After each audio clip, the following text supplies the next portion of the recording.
வணக்கம் பிரவீன். தமிழகம் முழுவதும் மிகப்பெரிய பரபரப்பையும் அதிர்ச்சியும் ஏற்படுத்தி இருக்கும் நெல்லை கிழக்கு மாவட்ட காங்கிரஸ் கமிட்டி தலைவர் ஜெயக்குமார் மரணம் குறித்து விசாரிப்பதற்காக நெல்லை எஸ்பி சிலம்பரசன் சம்பவ இடத்தில் நேரடியாக ஆய்வு செய்தார். அந்த விஷுவல்களை நாம் தற்போது பார்த்து வருகிறோம்.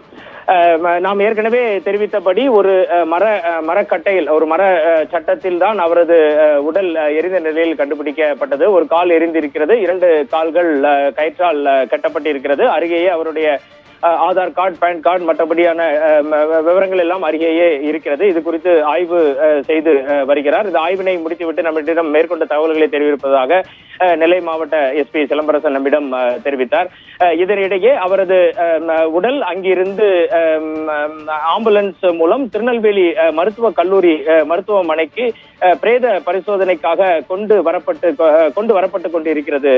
பிரவீன், இந்த சம்பவம் அந்த பகுதியில் முதற்கட்ட ஆய்வை நெல்லை எஸ்பி அந்த பகுதியில் ஆரம்பித்து இருந்தாலும் பலதரப்பட்ட கருத்துக்கள் இதில் வெளிவந்து கொண்டிருக்கிறது. கொலையா, தற்கொலையா, மிரட்டலினால் யாரும் 2 நாட்கள் கூட்டு வந்து அவரை சித்திரவதைப்படுத்தி கொன்றார்களா, இல்லை அவரே தற்கொலை செய்து கொண்டாரா என பல கேள்விகள் எழுகின்றன. இந்த கேள்விகள் அனைத்திற்கும் விடை நமக்கு போலீசாரின் விசாரணையில் தான் தெரிய வரும்.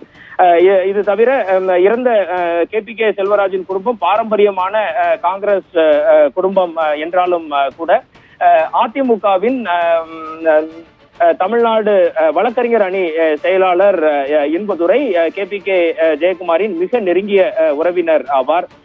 இது தவிர இவரது சகோதரர் KPK செல்வராஜ் என்று அழைக்கப்படுபவர். அவர் திருநெல்வேலி மாவட்ட அதிமுக ராதாபுரம் கிழக்கு ஒன்றிய செயலாளராக இருந்து வருகிறார். மிகப்பெரிய பாரம்பரியமிக்க காங்கிரஸ் குடும்பம். KPK ஜெயக்குமாரின் மனைவி ஜெயந்தி ஆவார். இவர்களுக்கு இந்த தம்பதியினருக்கு 2 பையன்கள். ஏற்கனவே தகப்பனார் காணாமல் போன வழக்கில் கம்ப்ளைண்ட் கொடுத்த கலத்தையா ஒருவர், மற்றொருவர் பெயர் ஜோ மார்டின்.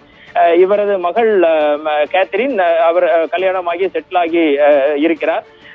இந்த சம்பவங்கள் அனைத்துமே திசைன்விளை பகுதியில் இவர் ஒரு முக்கிய பிரமுகர் என்பதால் மிகப்பெரிய பரபரப்பை ஏற்படுத்தி இருக்கிறது, அதிர்ச்சியும் ஏற்படுத்தி இருக்கிறது.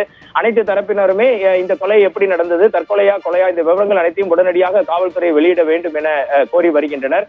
ஏற்கனவே நாம் தெரிவித்தபடி திருநெல்வேலி மருத்துவக் கல்லூரி மருத்துவமனையில் காங்கிரசார் குவிந்த வண்ணம் உள்ளனர். அவரது உடல் எந்த நேரமும் பிரேத பரிசோதனைக்காக இங்கு கொண்டு வரப்படும் என தெரிகிறது. இதற்கிடையே திருச்சி பாராளுமன்ற உறுப்பினரும் காங்கிரஸ் தலைவர்களில் ஒருவருமான திருநாவுக்கரசர் KPK ஜெயக்குமார் மரணத்திற்கு தனது இரங்கலை தெரிவித்து உள்ளார்.